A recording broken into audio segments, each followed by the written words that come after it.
Silakan subscribe, like, share dan tuliskan komen tentang cerita ini. Kita mulai kisah yang berjudul Janji di Ujung Kubur. Namaku Raka, usiaku 42 tahun ketika hidupku pecah menjadi dua musim, sebelum dan sesudah kepergian Rana, istriku.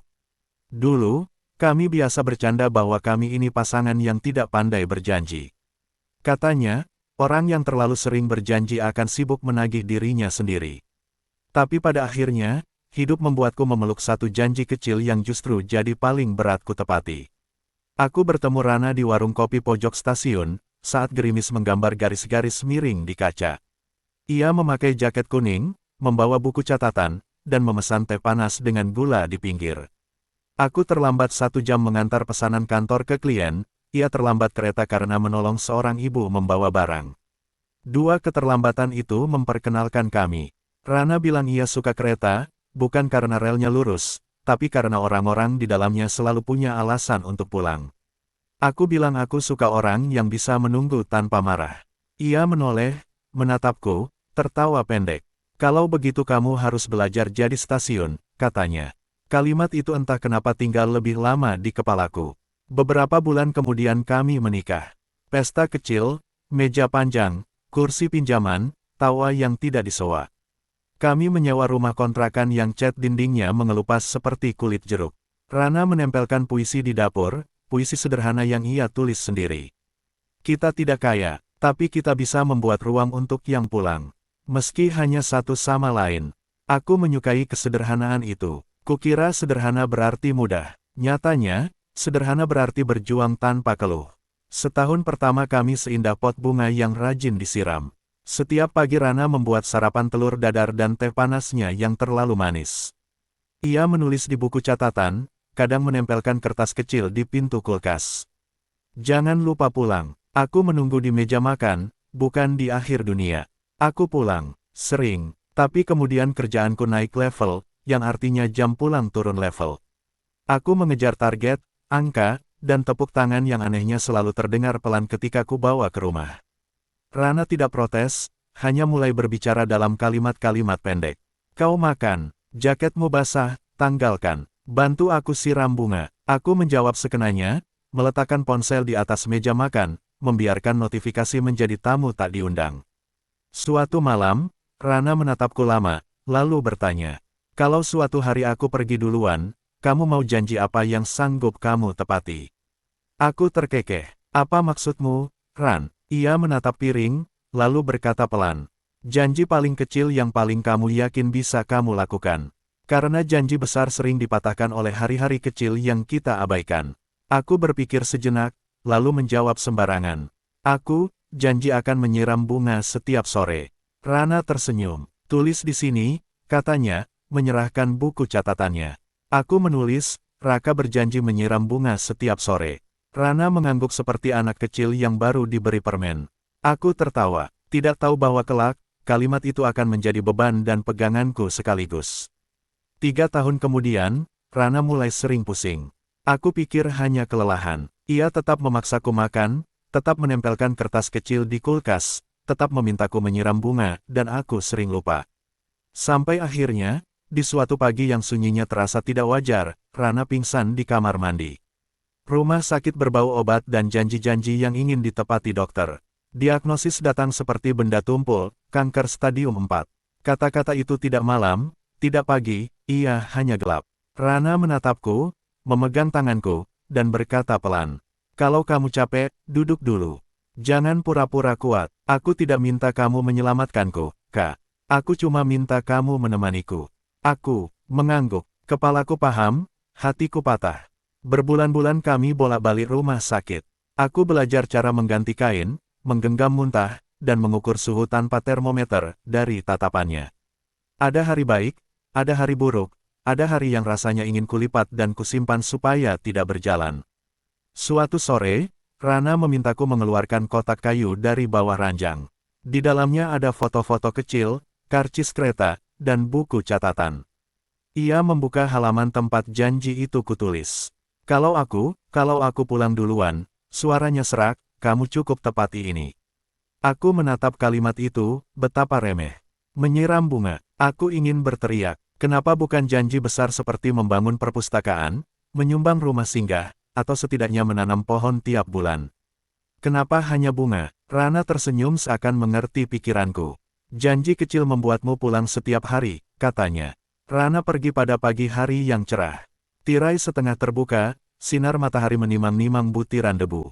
Aku memegang tangannya yang semakin ringan, mendengar napas yang semakin jarang. Ada doa-doa yang tidak ku ketahui jalannya, tapi aku percaya ia menemukan alamatnya. Tetangga berdatangan, kain putih, surat keterangan, nisan baru, orang memeluk, orang mendoakan, orang pergi. Rumah jadi kosong dengan cepat seperti pasar usai hujan. Malam itu, aku duduk di ruang tamu. Di pojok, bunga-bunga yang dulu Rana rawat menatapku dengan diam yang tajam. Aku berdiri, mengambil gayung, mengisi air, dan menyiram satu persatu. Airnya memantul dari daun, membuat bercak di lantai. Aku menyiram lagi, dan lagi, seolah-olah, kalau kutenggelamkan mereka cukup lama, Rana akan muncul dari antara kelopak. Tidak, yang muncul hanya diriku sendiri, dengan dada seberat batu yang basah. Hari-hari berikutnya, aku hidup seperti stasiun yang kehilangan keretanya.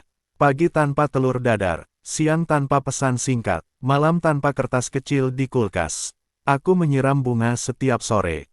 Tetap saja, rasanya seperti menggaruk gatal yang bukan di kulit. Tetangga menatap iba, beberapa teman mengajakku keluar, menonton bola, mancing. Aku menolak, aku takut melupakan cara mendengar suaranya di tembok. Suatu sore, ketika aku menyiram pot mawar yang paling sering disentuh Rana, seorang anak perempuan mengetuk pagar. Ia memegang kartu pos. Permisi, Om, ini dari kakak yang dulu tinggal di rumah ini, katanya. Dari siapa? Kak Rana. Tanganku gemetar ketika menerimanya. Di sisi kiri kartu pos ada gambar kereta melintas di jembatan. Di sisi kanan, tulisan tangan yang kukenal. Untuk Raka yang suka menunda makan. Kalau kartu ini tiba, artinya aku sedang baik. Jangan marah, ya aku minta tolong sepupuku mengirimkan ini kapanpun ia merasa kamu butuh diingatkan. Pulanglah lebih cepat kalau bisa. Dan kalau tidak bisa, cukup tanyakan pada bunga. Hari ini aku menyirammu tidak. Kalau kamu bisa menjawab, iya, 3 hari berturut-turut, aku akan bahagia dimanapun aku duduk. Aku menutup kartu itu. Mataku panas. 3 hari berturut-turut, aku menatap pot yang menunduk. Maaf, kataku pada sesuatu yang tidak bisa menjawab. Besoknya, aku pulang sebelum matahari tenggelam. Kubiarkan ponsel mati. Kusiram bunga pelan, satu-satu, seolah menidurkan mereka. Hari pertama, lalu hari kedua, hari ketiga, aku mengirim pesan ke nomor Rana, yang masih kusimpan, walau ku tahu tidak akan dibaca. Sudah 3 hari, Ran. Minggu berganti bulan. Janji kecil itu memaksaku membuat upacara yang tidak mewah namun setia. Setiap sore, aku pulang. Kadang hujan, aku pakai payung dan keke ingin menepati. Kadang lelah, aku duduk dulu, lalu berdiri lagi. Kadang ingin menyerah, tapi kartu pos itu menunggu di meja dengan diam yang menuntut. Anehnya, bunga-bunga itu mulai berbicara dengan cara mereka sendiri. Mawar akan diam jika ku beri air terlalu banyak, melati akan menolak mekar kalau kuseret potnya tanpa hati-hati. Lidah mertua tidak suka disayang-sayang berlebihan. Aku belajar menakar, seperti dulu Rana menakar gula di pinggir gelas. Suatu sore, tetangga baru, seorang ibu muda membawa anaknya, berhenti di depan pagar. Pak, bunganya cantik, boleh minta sedikit tunasnya. Aku mengangguk, memotong pelan, menyerahkan dengan hati-hati. Anak kecil itu menatapku. Tante Rana yang nanam. Aku tercekat. Iya, jawabku. Kalau bunga ini tumbuh di rumah kami, berarti Tante Rana main ya. Ia polos. Aku tersenyum, senyum yang lama sekali tak kujumpai di wajahku. Iya, dia suka berkunjung. Di bulan ke-9, aku menerima telepon dari seorang kurir. Katanya ada paket untukku. Kutitipkan tanda tangan, ku bawa masuk. Paket itu berisi sebuah pot tanah liat kecil dengan tanah gembur, kosong, dan sebuah surat. Raka, ini pot pertama yang kita beli dulu dari ibu-ibu PKK.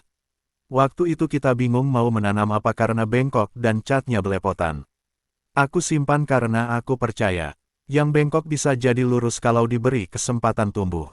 Tanamlah apapun yang membuatmu duduk sebentar. Kalau kau bingung memilih, tanamlah kenangan yang paling mudah kamu jaga. Aku menatap pot yang bengkok itu. Aku menaruhnya di tengah halaman, tempat matahari jatuh paling lama. Selama 2 hari aku hanya menatapnya, tidak tahu harus menanam apa. Sampai akhirnya, aku memutuskan menanam biji kembang telang. Rana suka teh biru dari kelopaknya, katanya warnanya seperti sumur mimpi. Aku merawatnya dengan cinta yang malu-malu. Pagi ku beri salam, sore ku ceritakan tentang hari. Ketika akhirnya tunas kecil itu muncul menembus tanah, lututku seperti ingin berterima kasih pada bumi. Aku mengerti, menghijaukan halaman ternyata adalah cara mengizinkan diriku sendiri berduka tanpa melempar batu ke langit. 1 tahun setelah kepergian Rana, aku mengunjunginya di makam. Kubawa seikat melati, juga segelas teh biru kembang telang di botol kecil. Aku duduk di tanah yang selalu harum seusai hujan. Ran, kataku, aku menyiram bunga setiap sore. Angin pelan melintas, jawaban yang tidak pernah bisa diverifikasi tapi cukup untuk orang seperti aku. Seorang bapak-bapak tua duduk 2 batu nisan dari tempatku. Ia menatapku, tersenyum, dan berkata, "Janji kecil paling lama umurnya, nak." Aku mengangguk. "Betul, Pak. Dulu istriku benci kalau aku menaruh gelas kotor di sembarang tempat. Waktu dia pergi, aku mendadak menjadi penganut aturan gelas." Lucu, ya, manusia. Kami tertawa pelan. Kesedihan kami bertukar kursi. Setelah itu, hidup tidak menjadi mudah. Ia hanya menjadi mungkin. Aku mulai kembali bekerja dengan ritme yang lebih manusia. Kupasang pengingat di ponsel, pukul 5, pulang. Rekan kerja awalnya mencibir, lalu lama-lama ikut terbawa. Banyak di antara mereka yang pulang lebih cepat dan membawa cerita yang lebih panjang untuk anak-anak mereka. Kadang kami menyebutnya, gerakan menyiram bunga, padahal kami cuma ingin menemukan alasan yang baik untuk menutup laptop. Di rumah, halaman makin ramai. Kembang telang menjalar, melati menyebar, mawar enggan tapi setia. Aku menambah beberapa pot, kemangi untuk lalap, cabai rawit, tomat ceri. Setiap kali panen, aku menaruh sebagian di depan pagar, siapapun boleh ambil. Anak-anak kampung menjadi sering mampir, kadang membantu menyiram, kadang hanya bertanya hal-hal yang tidak bisa dijawab Google.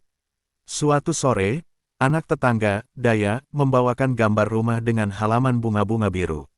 "Om Raka, ini rumah Om." Tapi Omnya nggak kelihatan, soalnya Om lagi jadi hujan buat bunga.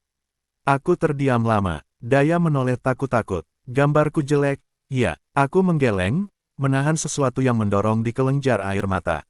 "Bagus sekali. Om suka." Anak itu tersenyum, seperti lampu yang dinyalakan dari dalam. Pada suatu titik, aku sadar, aku telah mengubah janji dari beban menjadi cara untuk terus berbicara dengan orang yang kucinta. Aku tidak lagi menyiram bunga karena takut melupakan Rana, tapi karena aku ingin mengingat diriku saat bersamanya, versi yang lebih sabar, lebih sederhana, dan lebih pulang. Namun ada juga hari-hari ketika aku goyah. Hujan deras merusak beberapa pot, angin kencang mematahkan batang telang, jamur menyerang akar melati. Aku kesal, ingin marah pada cuaca, pada serangga, pada statistik. Tapi kemudian aku teringat sesuatu yang Rana pernah katakan saat kami gagal menanam stroberi di musim kemarau. Kalau kita menanam untuk menang, kita akan sering kalah. Kalau kita menanam untuk belajar, kita akan sering pulang.